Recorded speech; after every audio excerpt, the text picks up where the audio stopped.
Herzlich willkommen zu Africa für Allmanns and a warm welcome to our English-speaking audience. This is a new season. If you have followed the format Africa für Allmanns, wir hatten verschiedene Staffeln schon, dann wisst ihr vielleicht, es ist eigentlich ein deutsches Format mit immer wieder englischen Gästen, and that's why now for this special episode on Africa für Allmanns, in this entire season of Africa für Allmanns Namibia, we're going to deal with a bunch of interesting topics. I'm not alone here, I'm here with my good friend Chandre, and together we are inviting different people from Namibia, from Germany, from the stakeholders of this relationship, and together we are exploring a variety of topics, being it our colonial history, being it energy issues, being it also political organizations and others. So I think to get you guys a better idea, Chandre, what is this project actually about? So about a month ago, Frederick hit me up and he's like, I want to come to Namibia for a holiday. I was like, definitely our country does need the euros to be spent here.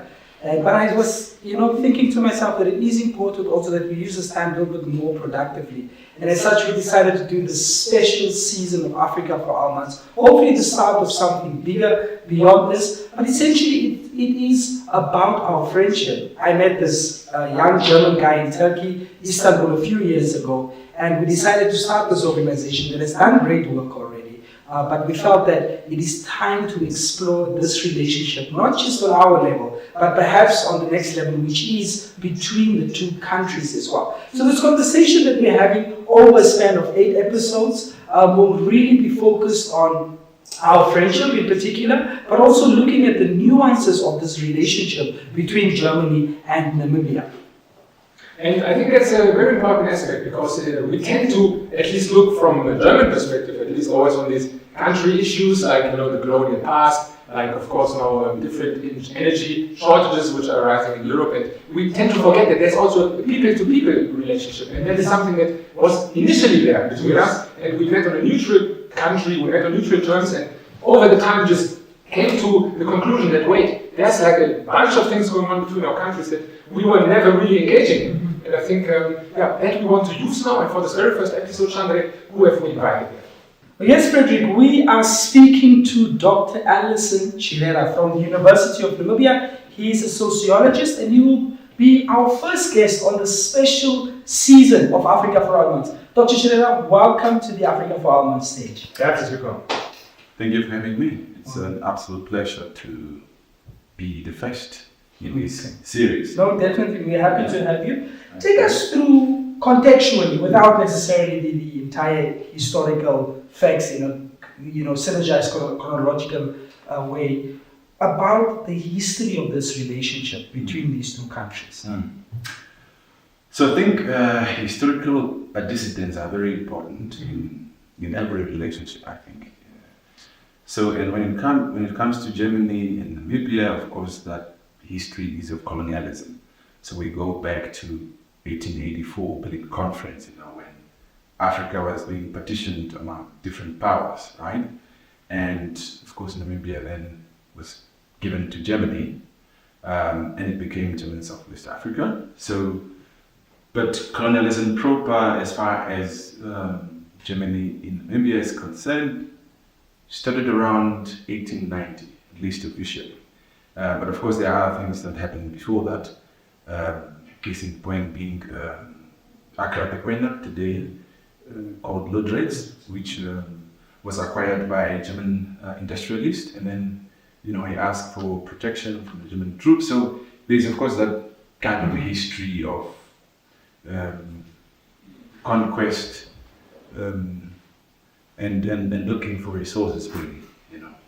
So that's really briefly what it is. Okay. But we would talk more about it as we proceed. But yeah, it's the history of colonialism, yes.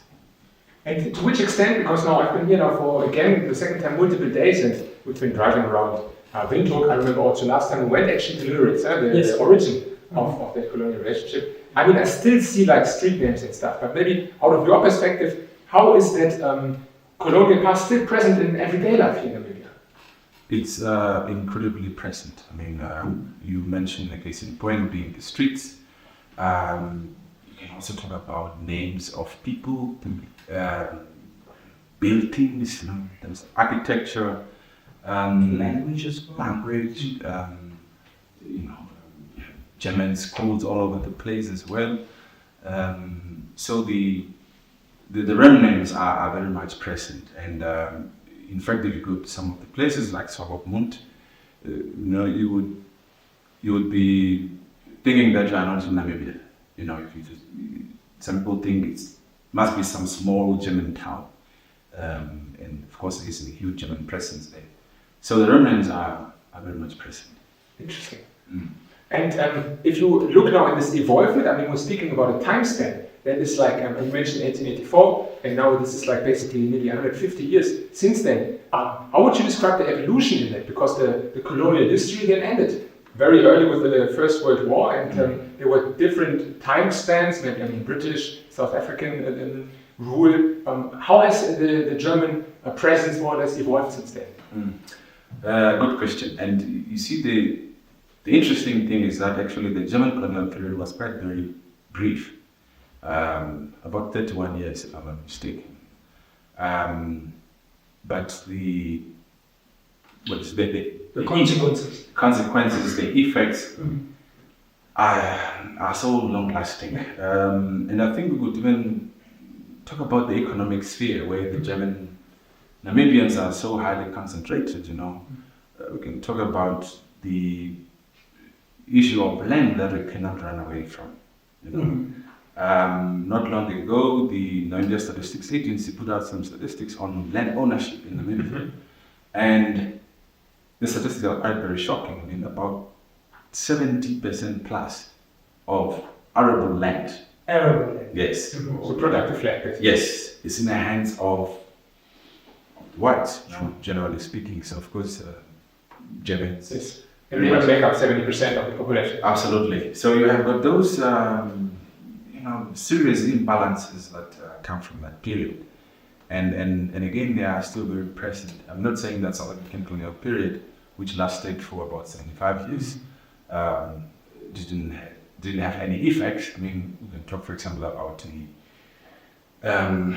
Continental Plan and how the country was then balkanized in different ethnic and racial. What was it exactly? The original plan of the 1960s, which kind of divided Namibia into homelands, and the idea was to create various antagonistic groups. The whole kind of concept of divide and rule, as it were. So it was no longer about black and white. It's no longer racial. It was now ethnic, where you this is Herero land, this is Damaran land. And the idea was to keep all these different groups separated, such that it becomes very easy to rule them. But I want to talk about the first idea around German-Namibians now, right? That sort of have the benefit up until today in the multi-generational form of colonialism. What does it do to the psychosociological understanding and engagement of the native population when they have to live with, over such a long period, even after the attainment of independence, have to live and face this economic inequality that the descendants of the colonizing force basically enjoy within independent Namibia today? Very good question. A very short answer would be that it is a very dehumanizing experience. It dehumanizes the blacks. You are not human enough, and therefore you shouldn't own what other people own, in this instance, white. So, and it is painful in the sense that the whole fight against colonialism has been, among other things, about land. This is why today, for example, we'll talk about ancestral land. So much so that there was an ancestral land commission of inquiry that was commissioned by the state. And it speaks to these very difficult circumstances that contemporary Namibians, black Namibians, find themselves in. So many times we will talk about national reconciliation. What I would term this politics of national reconciliation, where there is this idea that we should forgive one another and move forward as Namibians, and as our current president would like to say, let's hold hands. But that kind of narrative has its limits, in the sense that it cannot be right that my brother here, if I may use a name, of course, Frederick. If Frederick, who dispossessed my forefathers of 5 farms, still has those 5 farms, and I'm crammed in communal land. And Frederick is saying we should move forward, we should hold hands, we should reconcile. And I'm like, but you still have 5 farms, and perhaps what you have is more than what you need. Why don't you give me 3 farms, or even 4, and you remain with 1? So what I'm trying to get at is economic reconciliation. That's something that is totally missing from the post-colonial dispensation. So we just talk about this thing of, let's forget, let's forgive, but there are other unresolved structural questions that we do not deal with, and I think that's very unfortunate. And would you characterize that as also one of the stumbling blocks or the factors could be economic ideology? Because a lot of people would say in this dispensation that is reappropriation with compensation, because without compensation you run the risk of property rights, which is a central pillar of the global capitalist system, and then sort of this redistribution without compensation is often seen as a more communist, socialist sort of a form of. So would you say that there is a stumbling block in identifying this problem, that exacerbates the economic inequality between this minority and the majority? Is there a factor within that? Absolutely, and I think the problem has been identified. It's not that we don't know what the problem is. Article 16 of the Namibian Constitution entrenches the right to property. And these are some of the things that were kind of embedded in the Constitution shortly before Namibia got independence. And you remember the group of 5 of these superpowers at the time that were kind of more interested in their kith and kin in the kind of post-colonial period. So they sorted their kith and kin, at least at that kind of constitutional level. So and of course you can talk about that as part of the capitalist structure. But I think there's something fundamentally wrong when it comes to the whole land question with regards to property rights. So it's not that, for example, land has not been availed for redistribution, but I think what it points to is the indifference of our compatriots when it comes to question of redistribution, in the sense that the government puts money for land redistribution. We say, okay, we're not going to take your funds by force. There would be money put aside, but land must be availed. And then you have got the issue of willing seller, willing buyer. That's the most problematic thing. Because now land prices are inflated quite deliberately, and you have got instances where some people also used legal loopholes to ensure that their land is not available for redistribution. So you remember there are some farms close to Windhoek that were all of a sudden turned into companies.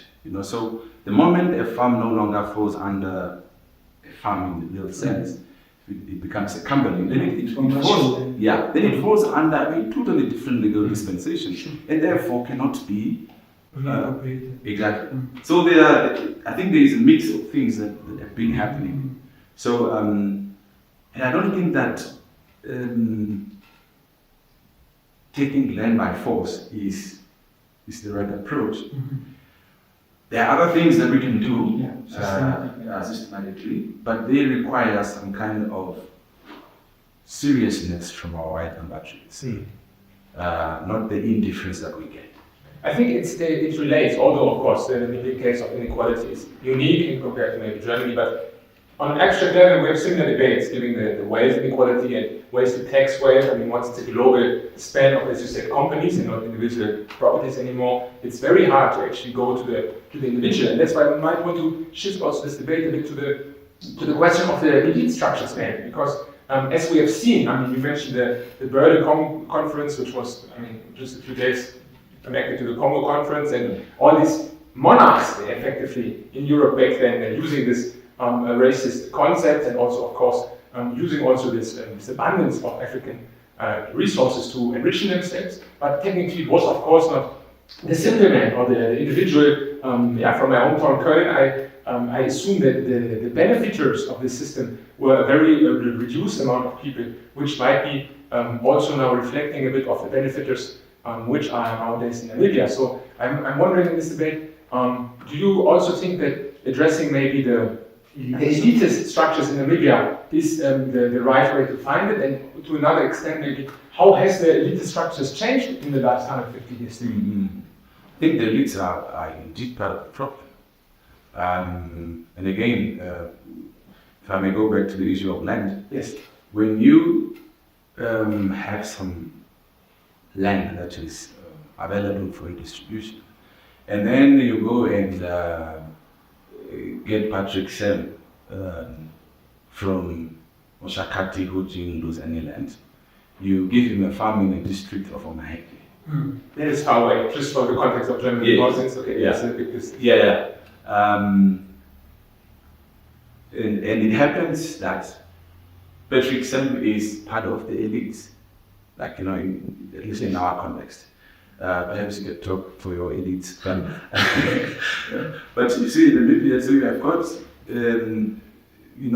if you like that kind of elite pact, also between, say, black Namibians and white Namibians.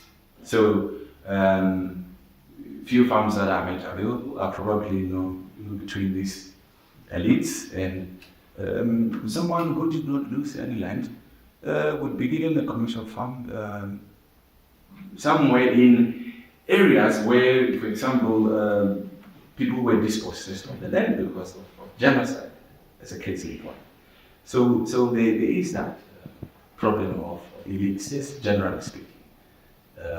And of course, probably you cannot extrapolate that to everyone, even including among the German communities here. You have got the economic elites among Germans. Yeah, and you would have some young Germans that have got nothing to do with the colonial period.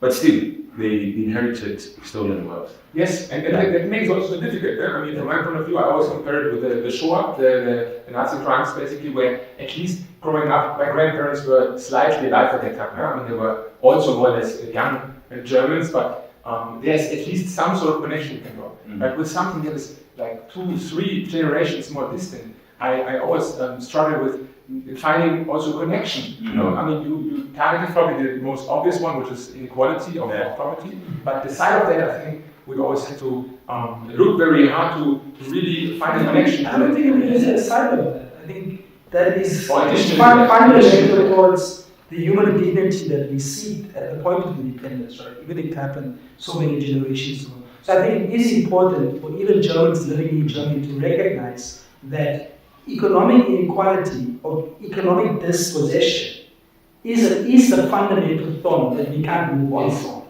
Because once we balance those scales, then we can have the conversation of, let's move on. But it's unchecked. It's an unchecked box. We have political freedom. We have all of these other nice things. But if people are unable to create generational wealth, which ordinary Germans in Germany have the opportunity to do, and Germans in Namibia have had the privilege to have and inherit, then I don't think we can just move on. Absolutely, I totally agree with you, and I think linked to that is, the flip side of the coin, which is intergenerational poverty. So, we can talk about how many generations back, but the fact that my forebears were dispossessed of their economic means, it suggests that the next generation is going to inherit that poverty or dispossession. So, in as much as one can be very far from where things happen, it will still be connected to one or the other. and probably would be a beneficiary of intergenerational wealth, and that was based on colonial theft. So, It's coming. I think that's an interesting topic, and we should go deeper into that maybe after the pause. And stay, guys, concentrated for the second half. I'm thinking this is going to go to a very interesting place. Mit uns bist du on air. Pool Podcast Agency. Deine Stimme in der Welt. Welcome back, guys, for the second half of this very first episode. And I think we really got an interesting topic here going before we went into the break. You guys were emphasizing a lot on this issue of land inequality and how this also deals into this colonial aspect. I was just thinking, my main audience of this podcast is, of course, young Germans, also of German descent. Germany is a very diverse country, and that's also the point I'm trying maybe also to add here to the discussion. We have been talking a lot about the benefiters of the colonial system being, of course, predominantly white, but in the end, we are talking about a very diverse entity. If it's the colonial successor of Nazi or of the Kaiser Empire, which is the modern German state, that is a very complex entity with many people in poverty, with many people struggling. The same, I assume, also for white Namibians here. I assume not everybody of them is like a multimillionaire farm owner. So don't we kind of create an unnecessary obstacle for young Germans or young Europeans to engage with this topic if we keep it always so generalized? Or is there maybe a way to tackle down really the relevant stakeholders instead of blaming like a larger group at itself? I think for us to remove those obstacles, there's that issue of kind of thorough education of what has happened. Because I think a number of times people tend to have their backs against the wall because they don't know much about what happened, but they are always blamed. And I think once we clear that, it can help in at least even inviting other people's humanity in a sense of understanding, to say, oh, okay, so this is really what happened. So I don't know, even like in Germany, to what extent this colonial past is taught in schools. To what extent is it part of the public imagination? So I think once we inform people about what has happened, they might be in a better position to offer some kind of understanding and perhaps even solutions. So, yeah. That's, I think, a point that explains also to some extent the question I was raising, because in the end it is this former, let's say, colonial race ideology which justified then also the exploitation, and which benefited at that time, of course, the elites in those European countries, and to some extent still continues to benefit in post-colonial structures or whatsoever, also present-day economies. But of course, in the end, still there's now people living together, right? There's individuals, there's humans in Namibia, in Germany.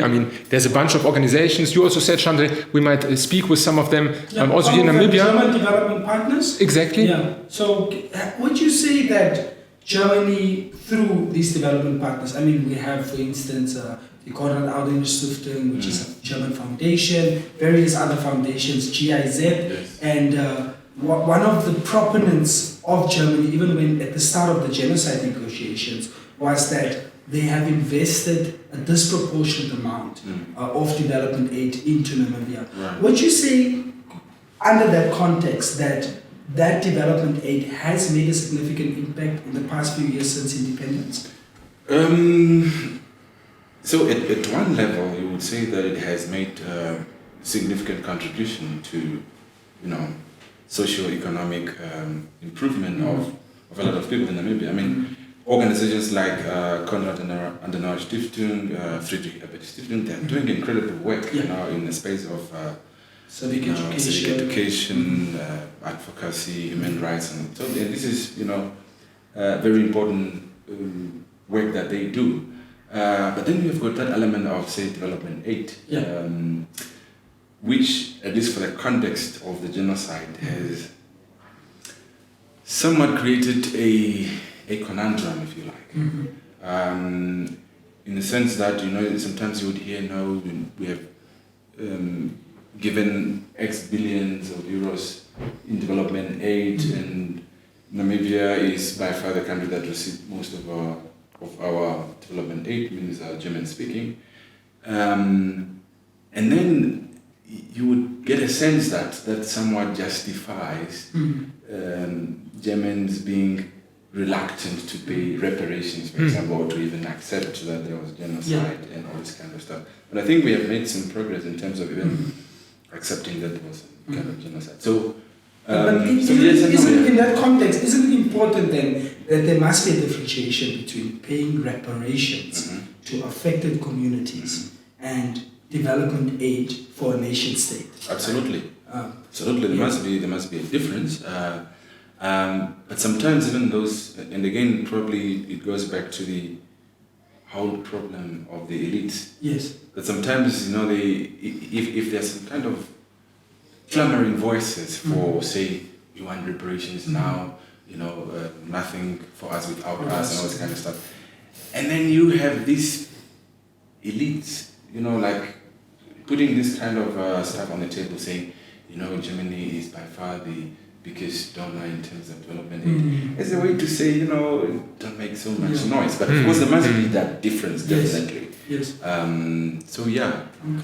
Yeah. And to which extent, I was asking earlier also about the systematic changes, because, we speak now a lot about the German colonial past, but that addresses always the imperial Germany, a monarchy.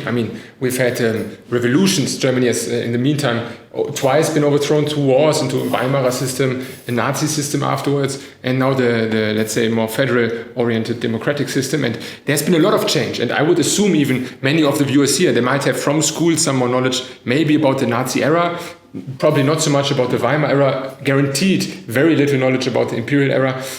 What was in the meantime the case in Namibia? Do you think that over all these different periods the same structures have remained intact, or which effect would you maybe also address to something like the independency of 1990s? Because we see, for example, in South Africa, a lot of battles have been up and started going after all this oppression and apartheid that were then finally released. A lot of public pressure. Yeah.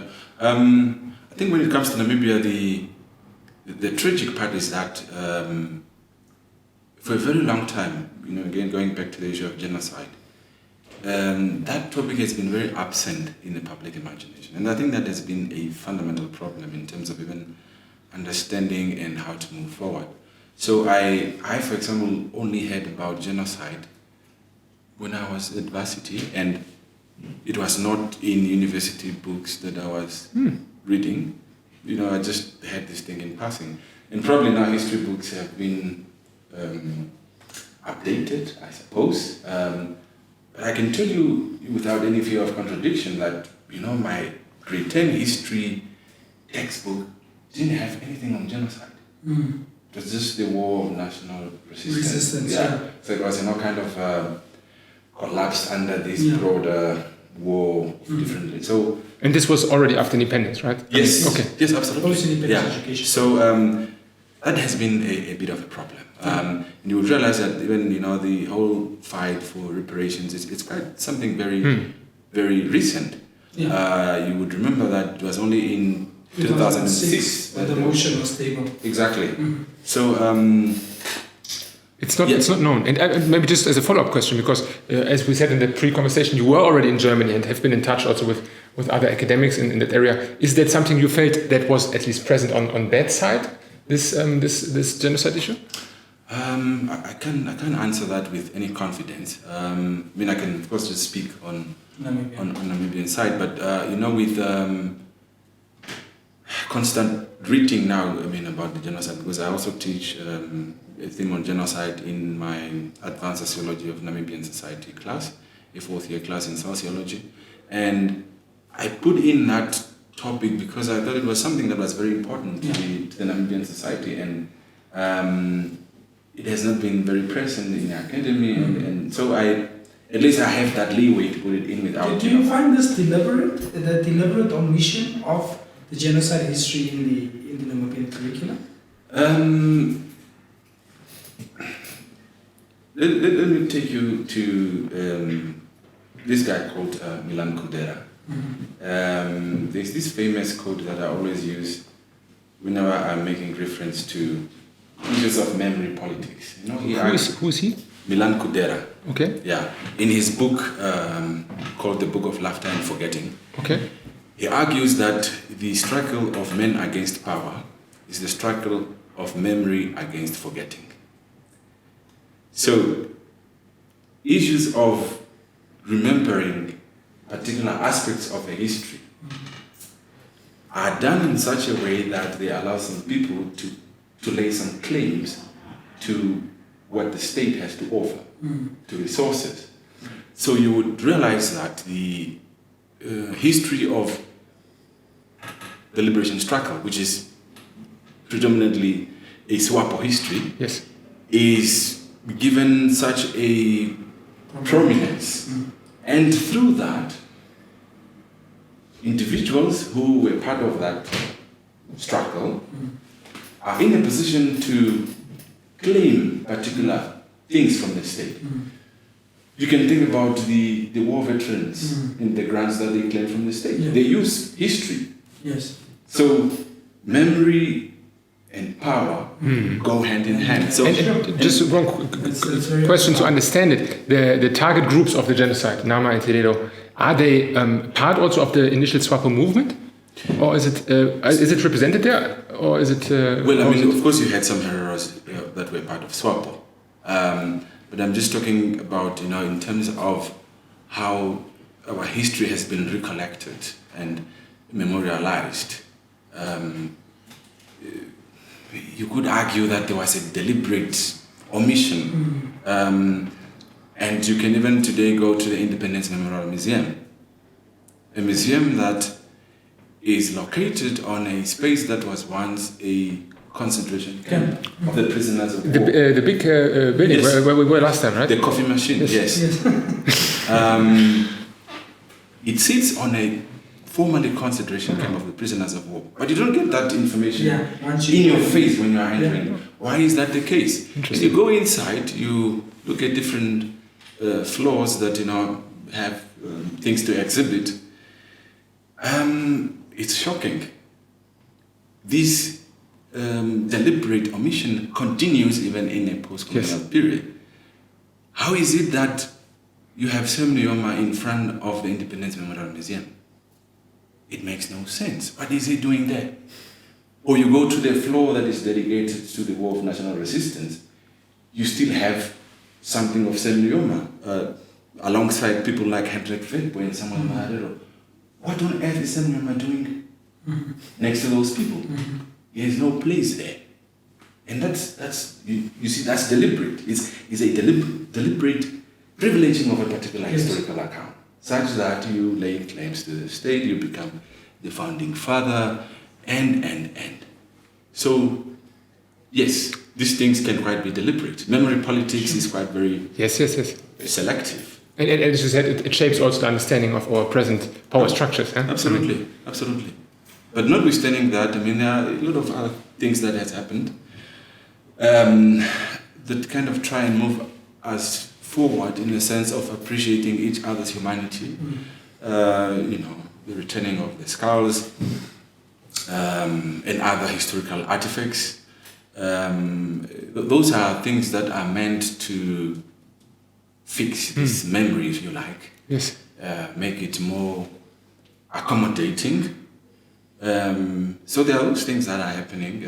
I don't want to be a prophet of doom and say, you know, what has been happening over the last couple of years is nonsense. Yes. Very interesting. And not to break it there, but I think the point of reconciliation and also the negotiations, we're going to dive into that tomorrow.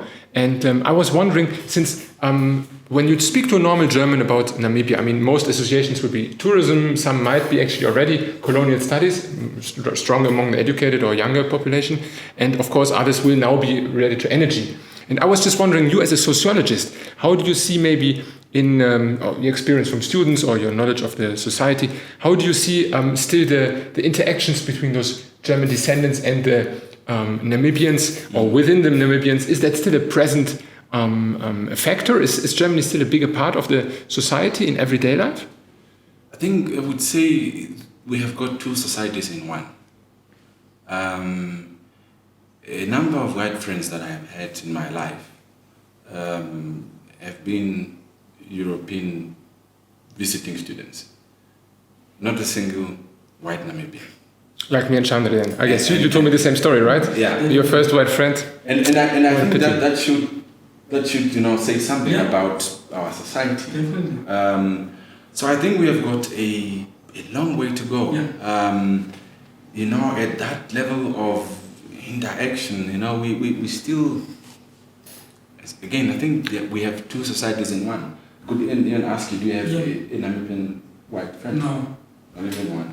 Not even one. And you see, even that idea is so... Even the spaces we move in. Yes, it's unthinkable. Little Ritz, I saw a few in the city council, but it's not predominantly a white city. Not. It's, as you said, Swakopmund, and there's probably isolated areas or the farmlands. It's a very large country. We were speaking more than twice the size of Germany. But in general, that is consistent across the board. Okay. Yeah. Because there's cultural isolation and there's communal isolation as well, where, black people will interact with each other on, a general space and even within their own ethnic and tribal spaces, but in a general space, black people interact with each other as a nation. Yeah. But the white community in Namibia definitely lives culturally and economically in isolation. Separate, totally separate. And sometimes you go to places and you feel out of place, and there have been quite a number of unfortunate incidences happening across the country. Hopabes, for example, has problems. Yeah. Race relations. I don't know whether it's Gaucho or area as well. Hendy's Bay. Yeah, Hendy's Bay in particular. There was once in Hendy's Bay some time back where I was, for lack of a better phrasing, racially abused because of my skin color and because I was walking with a white woman along the beach. So there were this group of white people in their Bantam car, that I still remember, my white Bantam, who would just pass by.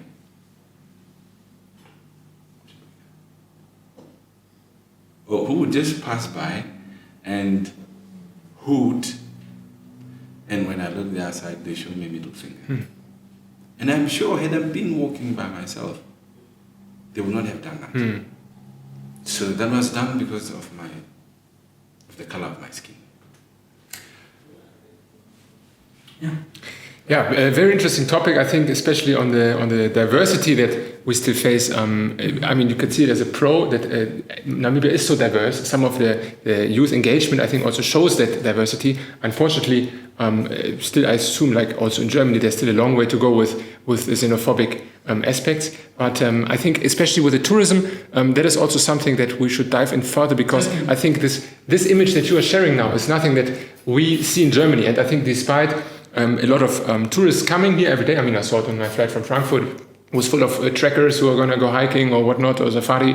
And it's not really portrayed. So our ambition is maybe also with this format to give some sort of a platform for sharing some more insights on that, if it is tourism, if it is maybe also the reconciliation efforts or the energy sector. So I thank you very much for your insights, Chandra. Any last words from you on this? No, I think I have a final bonus question for our guest. Go there. With all the context we've created throughout this conversation, what do you see as an opportunity to create a new frontier for equitable relations between these two countries, the former colonizer and the former colony?